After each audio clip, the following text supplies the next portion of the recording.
कि राजकुमार जी तुम संघर्ष करो, हम तुम्हारे साथ हैं। मैं मेरी बात शुरू करूं, मैं जिस दिन से पैदा हुआ हूं और समझदार हुआ उस दिन से खुद के लिए, परिवार के लिए और कॉलेज राजनीतिक में आने के बाद समाज के लिए संघर्ष करता आ रहा हूं। और जब तक ये सांसें रहेगी, ये संघर्ष जारी रहेगा और आप जैसे साथियों का विश्वास, आप जैसे साथियों का जो हमारे प्रति आशा उम्मीद है, ये उम्मीदें और आशा विश्वास मुझे और मेरे जैसे साथियों को और ताकतवर बनाने का काम करती है। मैं इस कार्यक्रम को सफल बनाने के लिए कई दिनों से इस पांडाल को, इस जगह को व्यवस्थित बनाने वाले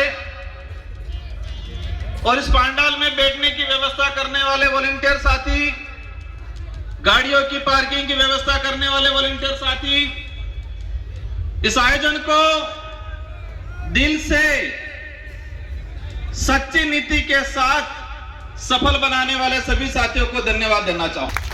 33वें आदिवासी सांस्कृतिक महासम्मेलन, इस सम्मेलन में पूरे देश के आदिवासी समुदाय हमारे पांडाल में विराजमान है और सुबह से लगा के अनेक सोपानों के अंदर कार्यक्रम सफल हुए। 1-1:30 बजे हम पहुंचे और तब से अनेक वक्ताओं को सुना, आपने भी सुना, मैंने भी सुना। सबने अच्छी अच्छी बातें की, अधिकतर बातों पे तालियां बजी, अधिकतर बातों पे जयकारे लगे। एक बात कॉमन निकल के आई कि हमें संघर्ष करना है। सभी वक्ताओं की तरफ से जो बात आई उसमें एक कॉमन निकल के आई कि हमें संघर्ष करना है। और यह संघर्ष किस लिए करना है? अपने समाज के हक अधिकारों के लिए करना है, जल जंगल जमीन बचाने के लिए करना है। और फिर बात आई कि संघर्ष कैसे करेंगे, तो एकजुट होंगे तो संघर्ष होगा, ये बात आई।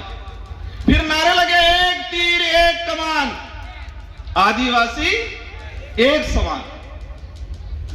हम जिस मंच से, जिस जगह से हम बोलते हैं, हम जहां खड़े हैं, हम जहां बैठे हैं, अगर इस शब्द की यही पालना नहीं होती है तो संगठित नहीं हो सकते। और संगठित नहीं हो सकते तो हम संघर्ष नहीं कर सकते। हम साथियों, इस देश के अंदर 2011 की जनगणना के हिसाब से 140 करोड़ के आसपास पॉपुलेशन है और इसमें आदिवासियों की बात आती है 10 करोड़ 43 लाख आदिवासी समुदाय जो रिकॉर्डली है। 3 से 4 करोड़ आदिवासी अपने कागजी आदिवासी प्रमाण पत्र लेने के लिए संघर्ष कर रहा है देश में। आज 2026 है और 2026 के हिसाब से अगर बात करें तो भारत देश के अंदर रिकॉर्डली जो आदिवासी है 13 करोड़ के आसपास है और 5 करोड़ के आसपास संघर्ष कर रहा है। नॉर्थ ईस्ट का देख लो, साउथ का देख लो, हमारे गुजरात का देख लो, महाराष्ट्र का देख लो। और जो 13 करोड़ आदिवासी है, इनमें से अधिकतर संघर्ष कर रहे हैं। मेरे राजनीतिक जीवन में मुझे 2 बार विधायक बनने का अवसर मिला मेरे विधानसभा क्षेत्र की जनता की ओर से, और आप जैसे साथियों की बदौलत मेरे संसदीय क्षेत्र बांसवाड़ा डूंगरपुर की जनता की वजह से मुझे सांसद बन के अवसर मिला। मैं बैठे बैठे विचार कर रहा था, कई साथी पूछ रहे थे राजकुमार जी आपका नंबर कब आ रहा है। मैं मन ही मन हंस रहा था कि देश की संसद में रात की 1:30 बजे तक बैठता हूं तो हमारे आदिवासी भाइयों की आवाज उठाने के लिए, तो यहां पर मुझे 5 बजे तक बैठने में कोई दिक्कत नहीं है। जिस देश की संसद में भूखे प्यासे रात की 1:30 बजे तक बैठा हूं आदिवासियों की आवाज बनने के लिए, तो मुझे यहां पर रात की 6 बजे 7 बजे 8 बजे तक बैठने में कोई दिक्कत नहीं है। मन ही मन हंस रहा था। साथियों, संघर्ष करना है तो संघर्ष करना है तो पेशेंस रखना है हम सबको। मैं बात कर रहा था 13 करोड़ के आसपास आदिवासी है इस देश के अंदर रिकॉर्डली। पूर्व में पैसा कानून को लेके, 5वीं अनुसूची को लेके, फॉरेस्ट राइट एक्टों को लेके बात हुई। 13 करोड़ में से अधिकतर आदिवासी समुदाय संघर्ष कर रहा है। कोई आरक्षण के लिए कर रहा है, कोई अपना घर बचाने के लिए कर रहा है, कोई अपनी पहचान को जिंदा रखने के लिए कर रहा है, कोई जल जंगल जमीन के लिए कर रहा है। फॉरेस्ट राइट एक्ट की पूर्व वक्ताओं ने बात की, भारत देश के अंदर 25 लाख वन अधिकार अधिनियम के दावे प्रक्रियाधीन पेंडिंग पड़े हुए हैं। 25 लाख, एक परिवार में 5 सदस्य भी अगर मान लेते हैं तो 1 करोड़ 25-30 लाख के आसपास जनसंख्या हुई। मतलब यह हुआ पहला संघर्ष कि वन विभाग के अंदर रहने वाला भारत देश का आदिवासी 1 करोड़ 30 लाख के आसपास, जो सरकारी रिकॉर्ड है, मेरा रिकॉर्ड नहीं है, जो फॉरेस्ट राइट एक्ट के तहत दावे प्रक्रियाधीन चल रहे हैं, 1 करोड़ 30 लाख आदिवासी वन विभाग में बैठा हुआ संघर्ष कर रहा है और कागज में नहीं आया है, रिकॉर्ड में वो 1 करोड़ और होगा।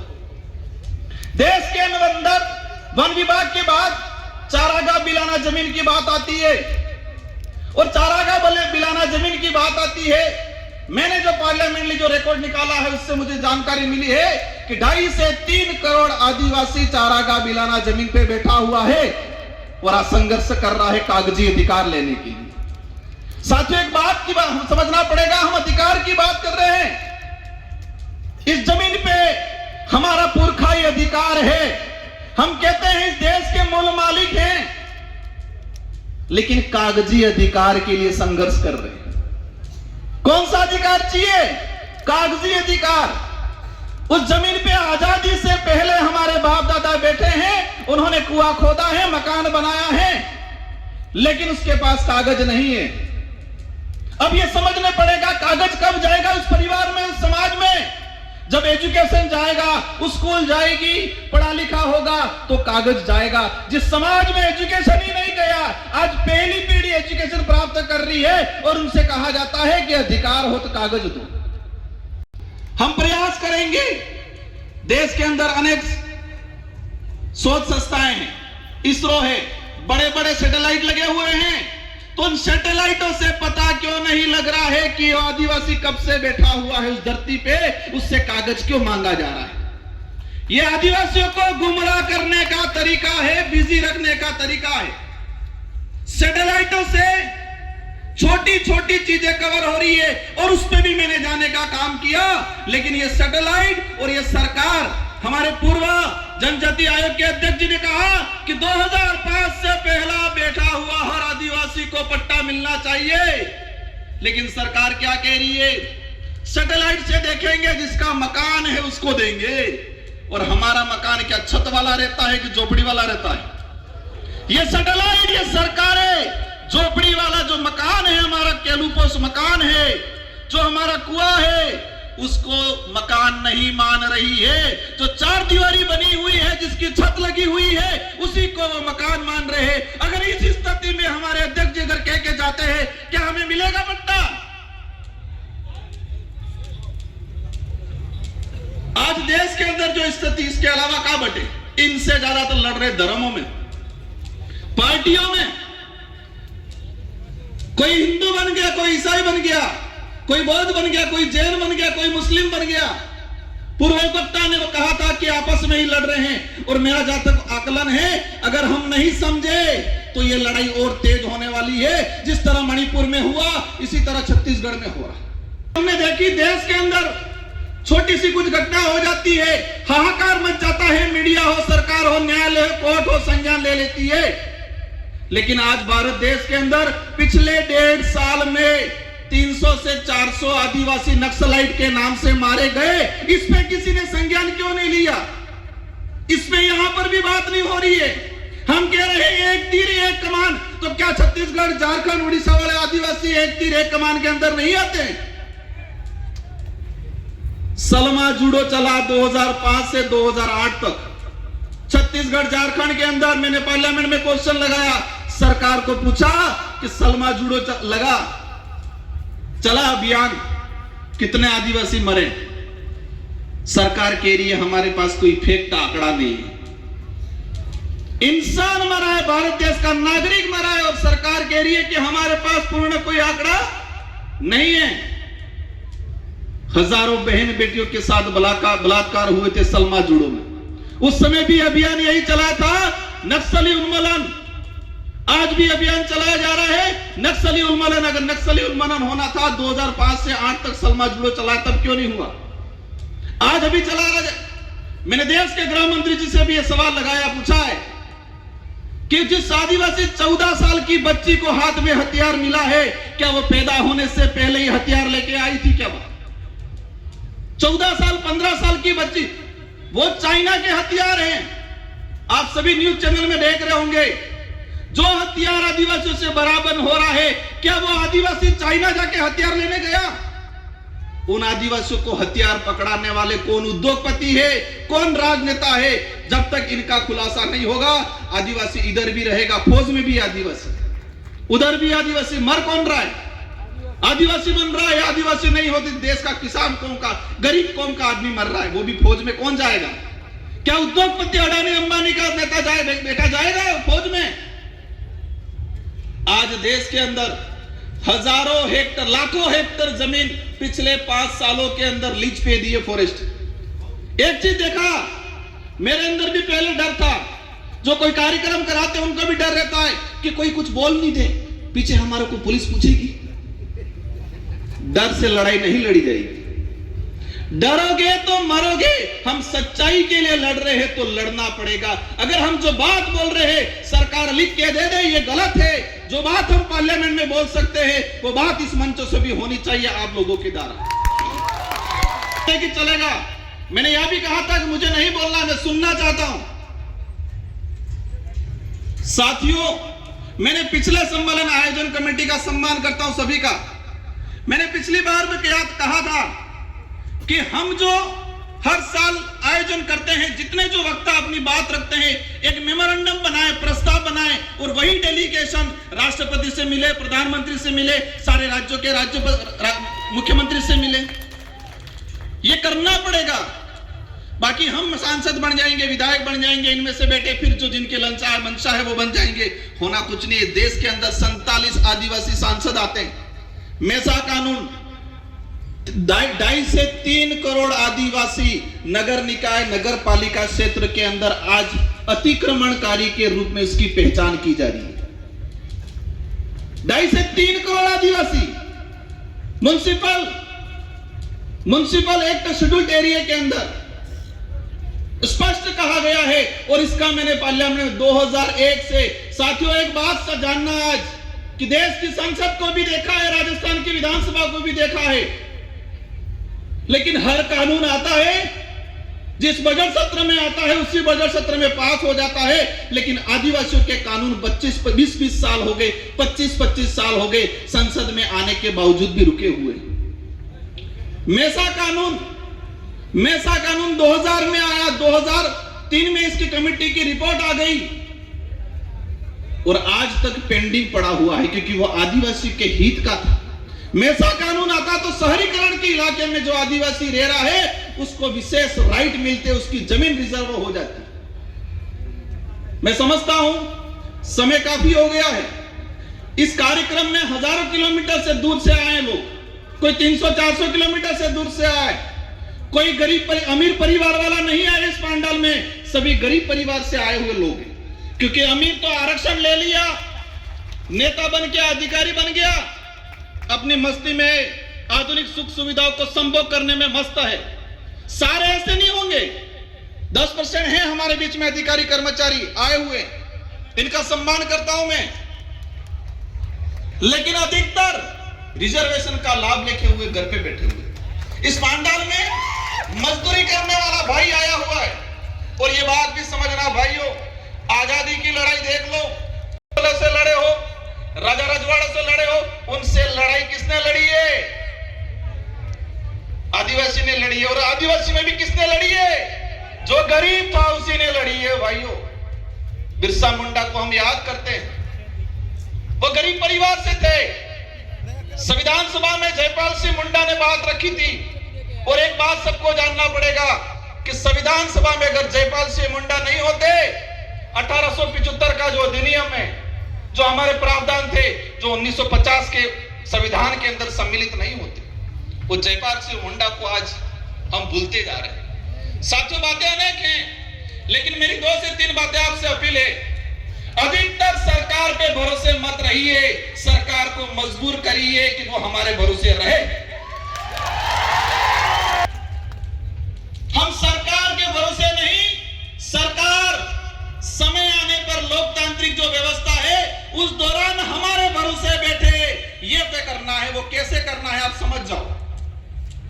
और एक चीज देखी मैंने, 13 करोड़ के आसपास आदिवासी है, इसमें से 29 राज्य हैं, और 29 राज्यों में सबसे ज्यादा आदिवासियों की संख्या किस राज्य में है? सबसे ज्यादा आदिवासी संगठन किस राज्य में है?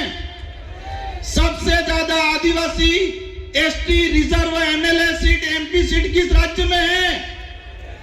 सबसे ज्यादा अत्याचार, भेदभाव, एट्रोसिटी, जल जंगल जमीन से उजाड़ा किस राज्य में हो रहा है? मैंने कुछ नहीं बोला है, आधों ने बोला है, आधे चुप है, कंफ्यूज है। वो आप सवाल ढूंढते रहना। और सबसे ज्यादा आदिवासी संगठन किस राज्य में बने हुए हैं? इस देश में एक ट्रेड चल रहा है अभी, उस ट्रेड को भी समझना है कि कोई सामाजिक घटना होती है, सामाजिक आंदोलन होता है, और बात थोड़ा पढ़ा लिखा आदमी जाके तेज तर्रार भाषण दे देता है। अब भाषण दे देता है तो सबकी निगाहें उस व्यक्ति की तरफ होती है, तो वो लीडर बनता है, और जो लीडर बनता है तो मनुवादी सोच के बनी हुई पार्टियां उसका शिकार करती है।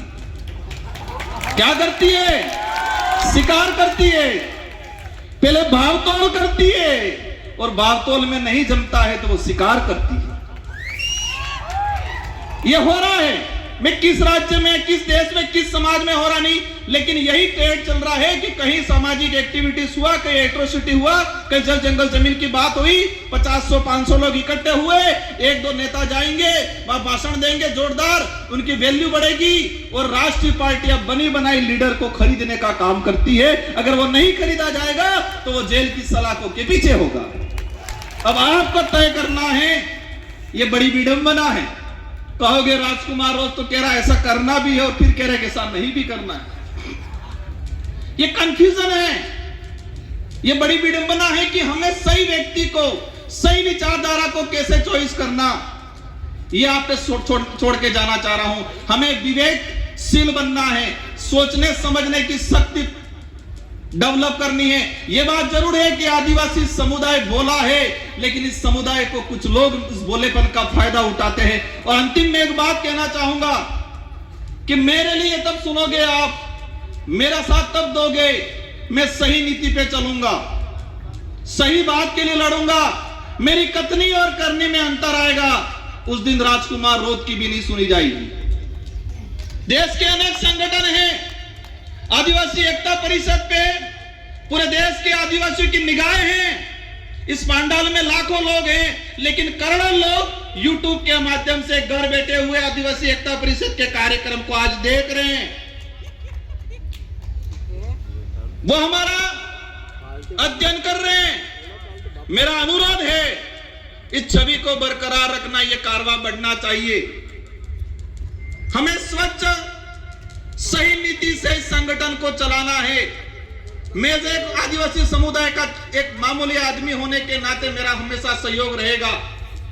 विचारधारा उद्देश्य कुछ हो सकते हैं अलग, लेकिन आदिवासी समुदाय के हक अधिकार, उनको एकजुट करने की बात आएगी, राजकुमार रोध खड़ा रहेगा। लेकिन मेरा हाथ जोड़ के अनुरोध है कि कथनी और करनी में अंतर मत आने देना, नीति सही रखना।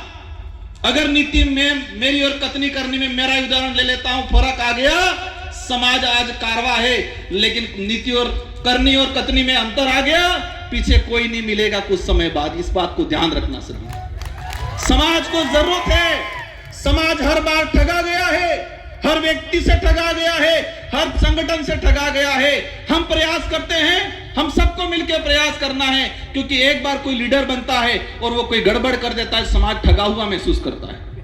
कोई संगठन बनता है, उस संगठन से आस लगती है, अगर वो संगठन कथनी और करनी में अंतर कर देगा तो समाज ठगा हुआ महसूस करेगा। भाइयों, आजादी के बाद से हजारों बार आदिवासी समाज ठगा हुआ है, व्यक्तियों के द्वारा, संगठनों के द्वारा। हम प्रयास करो, आप ज्यादा कुछ नहीं कर पाओगे चलेगा, लेकिन कथनी और करनी में अंतर मत आने देना और सही नीति से, निष्पक्ष नीति से हमें आगे बढ़ना है। इन्हीं शब्दों के साथ आप सबको धन्यवाद, आभार। जय जवाहर, जय भारत, जय भील प्रदेश, जय संविधान। एक तीर एक कमान, एक तीर एक कमान, इस नारे की भावना है, इसको जिंदा रखना। जय जवाहर।